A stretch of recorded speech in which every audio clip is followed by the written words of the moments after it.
Monsters. The whole explored in detail. Well, there are some shows from the 80s and the 90s categorically proved to us how one did not really need whopping budgets to whip up riveting stories. What one required was a gripping premise and some solid writing. Television shows from that particular time frame did give us quite a few horror classics. Ones that most certainly deserved a reboot, but sadly did not get a second chance. Richard P. Rubinstein and Mitchell Galin's syndicated horror anthology series titled Monsters is one of them, boasting 3 seasons and spanning across 72 drenched in horror episodes. Originally running from 1988 till 1991, Monsters has a family of monsters watching different horror stories every week on their TV. Every episode featured as a standalone story, one that offers copious amounts of terror, dark comedy and ironic endings, along with a plethora of deadly monsters. Taking advantage of the anthology boom of the aforementioned time period and serving its very own crazy rendition is the 6th episode of the 3rd season titled The Hole, directed by David Severeid and written by Haskell Barton. This episode here is often addressed as one of the best and the most memorable chapters of the series. So prepare yourselves for today's video, where we're going to explore The Hole in great detail. Those who have seen the episode are more than welcome to leave their thoughts in the comments section. Those who still have not, we highly recommend that you give this episode a definite shot. Before we go into our explanation, we have a very small request. If you would like our content, please support us by subscribing to our channel. This is a small click for you, but for us it means a lot. Thank you. Let's begin. Okay, let's do this then.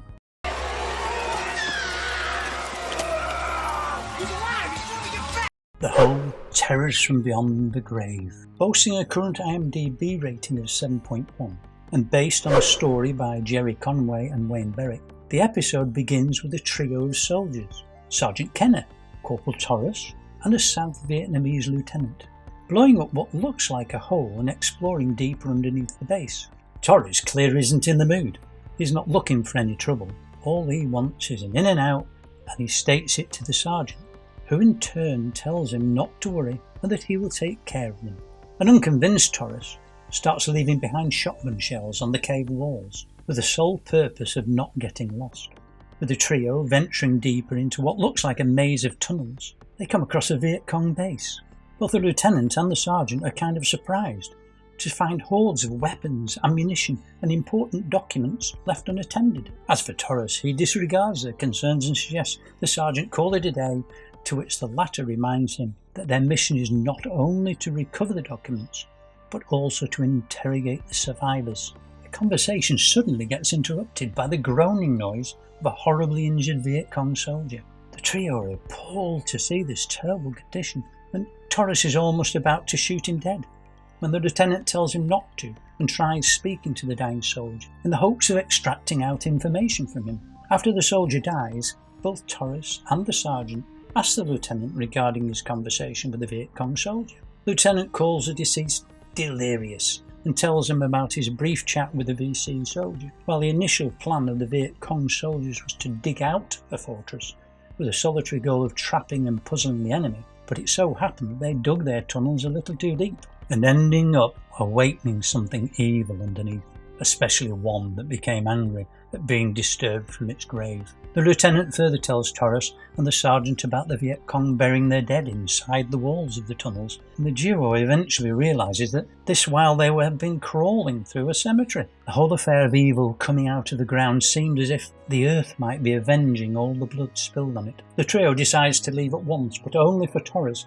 who was lost and could barely save himself from getting blown up by a grenade trap. With Torres looking around for the rest of his team members, he suddenly gets attacked by a rotten skeletal hand coming right out of the wall. He screams in horror and starts shooting at the hand. The sergeant is able to reach out to Torres, but only after the skeletal hand disappears back inside the wall. With Torres telling him about something grabbing him and then vanishing back inside the wall, the sergeant disregards his statements and tells him how it's all in his mind and that he is only spooked. The trio resume their journey to find a way out of the tunnel, only to hear a sudden screeching noise coming from a distance. The lieutenant tells the rest to keep going, while he decides to check it out himself. Of course, he is shocked to see a swarm of undead approaching towards him, and he starts shooting at them, Suddenly a zombie attacks him from behind and rips apart his jugular vein. As for the remaining duo, they also get attacked by the zombies and barely manage to escape the corpses. It is only after Torres and the sergeant have been roaming inside the tunnels, trying ways after ways to get outside, that they realise that there is actually no way out. Torres is exceedingly demotivated, and he is reminded of the VC's words of how the tunnels just won't let them escape and how the undead will come for them. The sergeant, however, still does not want to give up. He thinks of digging his way out. While Torres sits back lamenting how they will never be able to see daylight again, the sergeant keeps digging up the cave roof.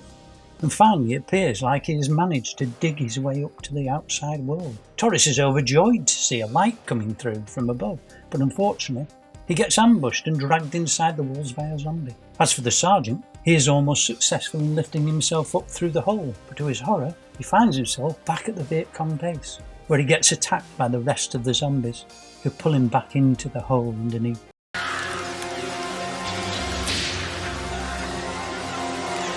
Want to know what do we think of? Hats off to director David Severid for successfully managing to keep his audience glued to their seats throughout the runtime of 20 minutes.